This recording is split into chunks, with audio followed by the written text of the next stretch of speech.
In Unit 11, Part 3, we're talking about scientific notation, which is most likely something you touched on in science class before, so hopefully this will be a little bit of review. So again, I copied this out of the book. It says using scientific notation. I don't really know if this will even help all that much, but we'll go through some examples that will help clear this up. So you do need to notice that this is standard form, which is what we normally look at, product form, and then scientific notation. So we're going to be working in standard form and scientific notation, not necessarily product form. So the directions for the first part say write the number in scientific notation. So I'm going to start by rewriting my original number, 1800. I'm going to get rid of the comma though, just to me it makes things a little bit easier. So I need to find my decimal on here. Since it's a whole number, my decimal is technically at the end. And then I need to move my decimal so that there's only one digit to the left of the decimal. So what I mean by that is I'm going to take it and move it right here. So when I write this in scientific notation, I have 1.8, so one number to the left, times 10, and then the number of spaces I moved is my exponent, so to the third. So when I'm going from standard to scientific, when I go to the left, my exponent is positive, so that's going to be scientific notation. Let's look at our second example. Again, I'm going to start by rewriting it as 0.024. I need to find my decimal. In this case, I have it right here. I need to move it so that there is one digit to the left. And when I say digit, I really mean from 1 through 9 to the left. So I'm going to go 1, 2, and put my decimal right there. So now if you look, I have one integer, or one digit, that's not 0 to the left. Okay. And I'm going to do times 10. I moved it 2 spots, but I went to the right this time, so that's going to be negative. So in this first part, we're going from standard notation to scientific notation. So when that's the case, when the decimal goes to the left, I'm going to have a positive exponent. When the decimal goes to the right, I'm going to have a negative exponent. Okay, so that's just standard scientific. So 3 and 4, I'll let you do. Remember, you need one digit to the left of the decimal. Now we're going to look at going from scientific to standard. So if you look at our first example, we have 3.1 times 10 to the third. I'm going to start by writing the 3.1. I have 10 to the positive third, which means I'm going to take this decimal and move it to the right. 1, 2, 3 spots. Any open spots I have, I fill in with zeros. So in standard form, this is 3,100. Let's look at number 2. At 5.2 times 10 to the negative 6, I'm going to start by writing 5.2. I have 10 to the negative 6, so I'm going to go 6 to the left. 1, 2, 3, 4, 5, 6. Put my decimal there. I fill these in with 0. So in standard form, I have 1, 2, 3, 4, 5 zeros, 5, 2. So I want to put a 0 out from that. And that's standard notation, that's standard form. So let's look at our rules then. When I'm going from scientific to standard, if I have a positive exponent, I'm going to the right. If I have a negative exponent, I'm going to the left. Another way you can think about this is if I have a positive exponent, my standard number should be bigger.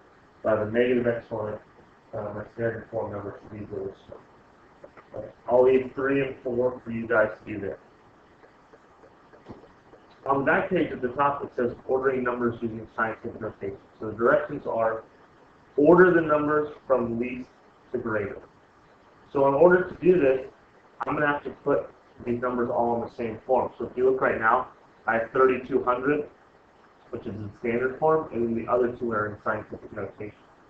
So I've got to put them all into the same form. For me, it's always easier to put them in the standard form. You could put them in scientific notation if you want. So 3,200, I can just leave like that. That's already the standard form. 3.3 times 10 to the third. When I put that into standard form, it's going to be 3,300. So I'm going to move it 3 places to the right. And then 7.2 times 10 to the second is going to be 720 when I put it into standard form. So I've got them all in the same form, so now I can compare them, so to put them in order from the least to the latest. So my smallest number is 720, then I have 3,200, then I have 3,300. I'm not done there though, because when I write these, I need to have them in their original form. So I need to change 720 back to 7.2 times 10 to the second. I need to change, I can leave 3,200 how it was, and I need to change 3,300 back to 3.3 times 10 to the third. So that would be my final answer there. I'll leave number 2 for you guys to try. We go to the next section. It says multiplying numbers in scientific notation. This goes back to what we did in part 1 of this unit with the powers property. So I have 5 times 10 to the second times 4 times 10, or just 10, which is technically to the first power. So I'm going to start by putting the numbers together that are not the 10s, and then put the 10s together as well. I can write this 10 to the first. So when I do 5 times 4, I get 20. And when I do 10 to the second times 10 to the first, I get 10 to the third. Now, if you look at the directions say write your answer in scientific notation, 20, this is not scientific notation right now because I have 20, so I need to turn this into 2. So I have 2 times 10. I moved this to the left, so that means my exponent is going to decrease 4. Right, I'm going to go over number 2 for you as well, because these are pretty tricky. So I'm going to start by separating this, so 1.6 times 4, and then I'll have 1 with my powers of 10. So that's 10 to the negative third times 10 to the negative 6. So 1.6 times 4 is 6.4. 10 to the negative third times 10 to the negative 6 is 10 to the negative 9. And the directions say write your answer in scientific notation. This is already in scientific notation because I only have 1 digit to the left of the digit. If you look at the next section, it says dividing numbers in scientific notation. So we're looking at the quotient of powers properties earlier. So I'm going to start by dividing the parts that are not the 10. So 4.6 divided by 9.2 is going to give me 42.32. Then I can look at the 10 to the 9th minus 6. So I'll have 10 to the third. Again, this quotient powers property. Top exponent minus bottom exponent. Now, the directions are to put in scientific notation, so I'm not there yet. This decimal needs to move 1 to the left, so I'll have 4.232. Since I went to the left, the 3 is going to increase to 4. And that'll be my final form there. All you guys try number 2 there. If you need help, just ask me. And then the last thing we'll look at is adding and subtracting numbers in scientific notation, which can be pretty difficult. So, in order to add or subtract with scientific notation, it's a lot like adding and subtracting fractions. When you add and subtract fractions, you have to have a common denominator. So to add and subtract scientific notation, you have to have a common exponent. So if you look at the first one, I have 5.36 times 10 to the negative 16 plus 4.42 times 10 to the negative 17. So those don't have the same exponent. So I'm going to start by rewriting the first one and just leaving it exactly how it is. Then for the second one, I want to make my exponent negative 16 so I can put them together. In order to do that, I need to move this decimal to the left. So I'll make that 0.442, which will change this to 10 to the negative 16. That's because when I move my decimal to the left, it makes my exponent go up. So I went 1 to the left, so I added 1 to my exponent. Now if you look, they have the same power of 10. So it's like having a common denominator, I can actually add them together. So 5.36 plus 0.442. Put those in parentheses, so I'm actually going to add them, and that'll be times 10 to the negative 16. When I add those together, I get 5.802 times 10 to the negative 16. And that's going to be my final answer. Alright, make sure you jot that down because I'm about to erase all that. And let's go ahead and look at number 2. I'm going to start number 2 over on the left just because I know I'm going to need a lot of room. Again, to start with, they don't have the same exponent. One's negative 8 and one is negative 6.